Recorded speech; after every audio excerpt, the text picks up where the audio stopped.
Hello everyone, आज हम class 6 का सिविक्स का फर्स्ट चैप्टर डाइवर्सिटी पढ़ेंगे। हमने इस चैप्टर को पिछली वीडियो में भी समझा था।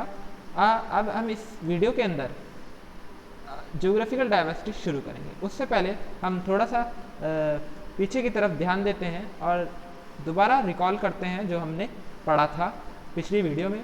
हमने पिछली वीडियो के अंदर डाइवर्सिटी के बारे में पढ़ा था कि डाइवर्सिटी होती क्या है, डाइवर्सिटी का मतलब पढ़ा था, उसे समझा था और उसे देखा था कि किस तरीके से डाइवर्सिटी जो होती है वो कैसे कंट्री की लाइफ को अफेक्ट करती है। और कंट्री के अंदर जब इतने तरह के डिफरेंट पीपल्स होंगे और वो पीपल्स किस तरीके से एक साथ पूरी कंट्री के अंदर बंधे हुए हैं और सब लोग मिलकर भारतीय कहलाते हैं।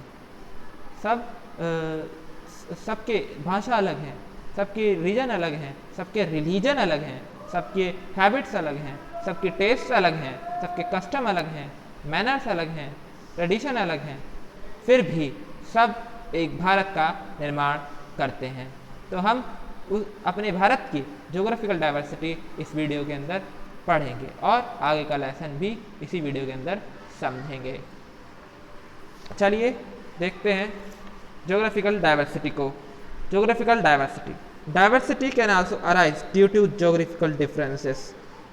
ज्योग्राफिकल डाइवर्सिटी से मतलब है जब ज्योग्राफिकल भौगोलिक डिफरेंसेस हों, जैसे कि मान लीजिए हिमालयाज के अंदर रहने वाले लोग और हम लोग मैदानी इलाकों में रहते हैं, जबकि वहाँ पर हिमालय में रहने वाले लोग जो होते हैं वो बहुत ज़्यादा संघर्ष कर जीते हैं, वो बड़े बड़े पहाड़ों में रहते हैं। The Himalayan ranges, which are always covered with snow, are very cold, while the deserts of Rajasthan and the hottest regions of India. हम भारत के विभिन्न क्षेत्रों के बारे में पढ़ेंगे, जैसे कि हिमालय और राजस्थान के डेजर्ट। हिमालय जो हमेशा बर्फ़ से घिरे रहते हैं और बहुत ज़्यादा ठंडे होते हैं, और जबकि हमारा राजस्थान का डेजर्ट, जिसको थार डेजर्ट भी बोलते हैं, वो बहुत ज़्यादा गर्म इलाका है और हमेशा गर्म बना रहता है। और इसी तरीके से बहुत सारे इलाके जैसे कि like Cherrapunji in Meghalaya, which gets almost 350 inches of rainfall every year. On the other hand, the western parts of Rajasthan get hardly 3 inches of rainfall per year. एक तरफ जहाँ हमारा चेरापूंजी है मेघालय के अंदर, जहाँ पर सबसे ज़्यादा रेनफॉल होती है वर्ल्ड के अंदर, जबकि हमारा एक तरफ राजस्थान है जहाँ पर वर्ल्ड के अंदर सबसे कम बारिश होती है। The variety in climate has also contributed to a variety of flora and fauna. और यहाँ पर डिफरेंट तरह की वैरायटी है फ्लोरा एंड फोना की। यहाँ पर आपको डिफरेंट तरह के फ्लावर्स मिलेंगे। यहाँ के फ्लावर्स जो यहाँ के फ्लावर्स होते हैं वो जड़ी बूटियाँ, वो औषधि बनाने में भी काम आते हैं और उनका उपयोग बड़े पैमाने पर दवाइयाँ बनाने में किया जाता है। फोना, यहाँ की जो फोना डाइवर्सिटी है, यानी कि यहाँ के जो एनिमल्स हैं विभिन्न प्रकार के, वो पूरे वर्ल्ड में फेमस है। यहाँ का गिर फॉरेस्ट, यहाँ के डिफरेंट नेशनल पार्क्स, यहाँ के ज्योग्राफिकल हेरिटेज, वो वर्ल्ड में फेमस हैं। और आपको जानकर यह खुशी होगी कि भारत जो है वो सबसे ज़्यादा प्लांट्स और एनिमल्स वाला देश है। सबसे ज़्यादा प्लांट्स एंड एनिमल्स हमारे भारत में मिलते हैं। रिलीजियस एंड सोशल डाइवर्सिटी पढ़ते हैं। धार्मिक और सामाजिक विविधता। India is the birth place of four major religions. Bharat 4 धर्मों का जन्मदाता है: Hinduism, Jainism, Buddhism and Sikhism. Hindu लोग भी भारत से ताल्लुक़ रखते हैं, जैन लोग भी भारत से ताल्लुक़ रखते हैं, बुद्धिज्म भी और सिखिज्म भी, सिख लोग भी। We have many religions but with Hinduism, Islam, Sikhism, Buddhism and Christianity being the prominent ones. और कुछ जो मेन रिलीजन है कंट्री के इस वक्त, वो हैं हिंदूज, इस्लाम धर्म, सिख धर्म, बुद्ध धर्म और क्रिश्चियन ईसाई धर्म। Every religion has its own festival which are celebrated with much enthusiasm. और हर एक धर्म और का खुद का फेस्टिवल है जिसे हर कोई मिलकर मनाता है, बहुत ही हर्षोल्लास से। सम ऑफ द इंक्लूडेड, जिनमें से कुछ हैं से होली, दिवाली, क्रिसमस, पोंगल, बैसाखी, ईद उल फितर और दुर्गा पूजा।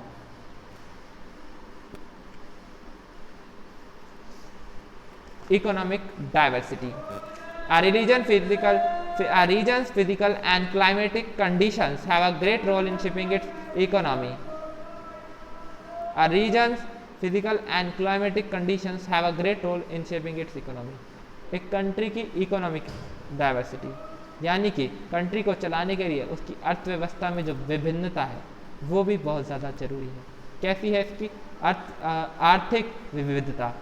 एक रीजन की जो फिजिकल और क्लाइमेटिक कंडीशंस होती हैं वो अफेक्ट करती हैं इकोनॉमी को।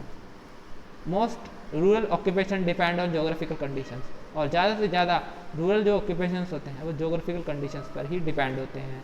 People in the heavily forested north eastern India depend largely on forest based economic activities like herding, fishing, bamboo craft, apiculture, basket weaving etcetera. जो लोग फॉरेस्ट के इलाके में रहते हैं, फॉरेस्ट के इलाके में रहते हैं नॉर्थ ईस्ट इंडिया के अंदर, वो बहुत बड़े पैमाने पर हर्डिंग, ठीक है, हर्डिंग माने जो एनिमल्स को घुमाते फिराते हैं वो लोग, फिशिंग, बैम्बू क्राफ्ट यानी कि बांस से बना हुआ क्राफ्ट, एपीकल्चर, बास्केट वीविंग, इन सब पर निर्भर हैं। On the other hand people in plains of north India depend more on agriculture, और जबकि जो प्लेन्स हैं, मैदानी इलाके हैं, वहाँ पर जो लोग हैं वो अधिकतर लोग एग्रीकल्चर के ऊपर डिपेंडेंट है। In desert region of Rajasthan agriculture is limited by the shortage of water and hence nomadic herding of sheep, goats and camels is the chief rural occupation. और कई सारे इलाके जो राजस्थान के हैं वहाँ पर एग्रीकल्चर जो है वो लिमिटेड होता है क्योंकि वहाँ पर पानी की कमी होती है, तो वहाँ पर शीप, गोट और कैमल्स का ऑक्यूपेशन किया जाता है। वहाँ पर वो उनको घुमाते फिराते हैं और उनसे वो उनकी इकोनॉमिक एक्टिविटी चलती है, शीप, गॉट्स और कैमल से। Land with high fertility, ample resources of water and proximity to trading centre have grown into more prosperous region. ऐसा इलाका जहाँ पर बहुत बड़ी मात्रा में पानी है, जहाँ पर ट्रेडिंग सेंटर है, वो बहुत बड़ी मात्रा में ग्रो करता है और एक समृद्ध इलाका बनता है। जैसे आपका पंजाब, हरियाणा और वेस्टर्न उत्तर प्रदेश, यहाँ पर बहुत बड़ी मात्रा में नदियाँ हैं, यहाँ पर पानी की सुविधा है, यहाँ पर हर चीज़ की सुविधा आपको मिलेगी। हम वेस्टर्न उत्तर प्रदेश में ही रहते हैं। The economy of hilly regions depend on subsistence agriculture but benefits in fruit production and tourism. और जो अर्थव्यवस्था है हिली रीजन्स की, जहाँ पहाड़ी क्षेत्रों की, वो सब्सिस्टेंस एग्रीकल्चर पर निर्भर है। लेकिन अधिकतर वहाँ पर जो बेनिफिट आता है, जो हिली रीजन के अंदर जो फ़ायदा आता है, जो बेनिफिट आता है गवर्नमेंट को, वो फ्रूट के प्रोडक्शन पे आता है और टूरिज्म के प्रोडक्शन पे आता है। वहाँ के लोग भी इसका इस्तेमाल बड़ी मात्रा पे करते हैं, फ्रूट प्रोडक्शन का। As a result, India's population may enjoy a different level of economic prosperity in various regions, yet the government is dedicatedly working to bridge the gap between the poor and the rich. जैसा इन सब का नतीजा ये होता है, जो population है India की वो एक सर्टेन लेवल पर इकोनॉमिक प्रॉस्पेरिटी को अटेन करती जा रही है, प्राप्त करती जा रही है, और लगातार गवर्नमेंट भी वर्क कर रही है पुअर और रिच के बीच में गैप को भरने का। चलिए फूड डाइवर्सिटी पर चलते हैं। Indian cuisine reflects very well the diversity across Indian culture. Whatever the region, the basic grain is rice और wheat. Northern regions will eat more chapatis and south one wills eat more of rice. अब जो भारत है वो अलग अलग diversity अपने culture के अंदर शो करता है। जो यहाँ का इलाका है,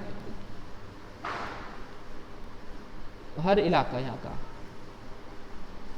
ग्रेन और राइस का, और ग्रेन जो ग्रेन होते हैं, गेहूँ होते हैं, वीट, राइस, उन सब के यहाँ पर हर इलाके में खाए जाते हैं। जो नॉर्दर्न रीजन्स में ज़्यादा से ज़्यादा लोग चपाती खाते हैं, जबकि गेहूं की चपातीस खाते हैं, गेहूं की बनती हैं। साउदर्न इलाके में जो लोग राइस खाते हैं ज़्यादा से ज़्यादा। Spices use to enhance the flavour of food and integral component Indian cuisines. जो भारत के मसाले वो बहुत ज़्यादा फेमस हैं। वो उन मसालों का इस्तेमाल भारत के लोग बड़े पैमाने पर करते हैं। Rasgullas, payasam and laddoos are some popular sweets of India. Payasam, laddoos और रसगुल्ला ये पॉपुलर स्वीट्स हैं पूरे इंडिया की। The geography and climate of a region also influence its fruits. और जोग्राफी और क्लाइमेट जो है एक स्पेसिफिक रीजन का, उसके खाने को भी प्रभावित करता है। कैसे? जैसे मान लीजिए कि जो लोग हिमालयन रीजन में रहते हैं वो मीट बेस्ड डाइट और खाते हैं गर्म रहने के लिए, और जो कोस्टल इलाके में रहते हैं वो फिश और सी फूड खाते हैं और ठंडा खाना लेते हैं और हल्का खाना लेते हैं।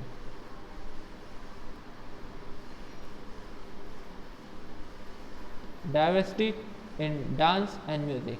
अब हम डाइवर्सिटी पढ़ेंगे डांस एंड म्यूजिक में। India has a very old tradition of fine arts, classical and folk music and dances. Some of the world famous dance forms that originated and evolved India are Bharatnatyam, Kathak, Kathakali, Kuchipudi, Manipuri, Mohiniyattam and Odissi. India जो है वो बहुत ज़्यादा प्राचीनतम परंपराओं का इस्तेमाल करता हुआ आ रहा है डांसेस में और म्यूज़िक में। यहाँ पर जो उसके फेमस डांस फॉर्म्स हैं वो है भरतनाट्यम, कथक, कथकली, कुचिपुड़ी, मणिपुरी, मोहिनीअट्टम और Odissi. Music has always been an important part of Indian life. और भारतीयों की ज़िंदगी का सबसे इम्पॉर्टेंट पार्ट जो है वो म्यूज़िक है। The lyrics of Surdas, Tulsidas and most particularly Kabir and Mirabai continue to be immensely popular even today. आज तक जो गाए हुए दोहे होते हैं, कवि होते हैं, जो कविताएं हैं, जो दोहे हैं, जो साखी हैं, वो आज तक फेमस हैं हमारे लोगों में, जैसे कबीर दास की, मीराबाई की, सूरदास और तुलसीदास की। Two popular music forms are Hindustani music और कार्नाटिक म्यूजिक। जो यहाँ पर दो फॉर्म्स पाई जाती हैं म्यूजिक की, हिंदुस्तानी म्यूजिक नॉर्थ इंडिया के अंदर जो म्यूजिक पाया जाता है वो हिंदुस्तानी म्यूजिक होता है, और कार्नाटिक म्यूजिक जो साउथ इंडिया के अंदर पाया जाता है। Languages or dialects are so diverse in India so that these change every 100 kilometre और so। और सबसे बड़ी बात यह है कि हर 100 किलोमीटर की दूरी पर यहाँ पर लैंग्वेजेस बदल जाती हैं। However, the more distinct delineation of language is between North and South India, with Hindi and dialects being prominent in the north, while Dravidian languages dominate the south. Hindi जो है वो नॉर्थ इंडिया की language prominent language बन गई, जबकि Dravida based language south India की language बन गई। Art and architectural diversity. One of the most enduring achievement of Indian civilization is undoubtedly its architecture। एक सबसे बड़ी जो अचीवमेंट्स हैं इंडियन सिविलाइजेशन का वो है उसकी आर्किटेक्चर, उसकी वास्तुकला। Indian architecture belonging to different periods of history imprints the steps of respective period. Bharat का वास्तुकला, भारत की आर्किटेक्चर कई ज़मानों से एक छाप छोड़ती हुई आ रही है। The great stupa at Sanchi and the rock cut caves at Ajanta are astonishing example of rich architectural past of India.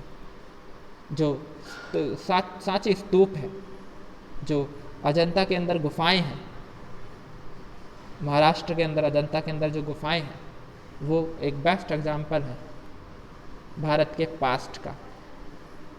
With the invasion of Mughals, architecture saw a blend of Indo-Islamic design। और यहाँ पर जैसे ही मुगल्स लोग आए थे, तो जब मुगल लोग आए थे तो वो भी आर्किटेक्चर छोड़ के गए जो इंडो इस्लामिक डिज़ाइन में बना हुआ है। The most notable achievements of the Pallava rulers were the rock cut temples of Mahabalipuram. And the temples of Kanchipuram.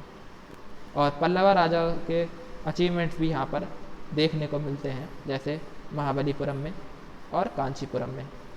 Even the colonial rule left it's imprint which is seen in the historical building made by them. और तो और अंग्रेज भी यहाँ पर historical building छोड़ के गए हैं जो आज भी दिखती हैं, जैसे लाल किला, राष्ट्रपति भवन।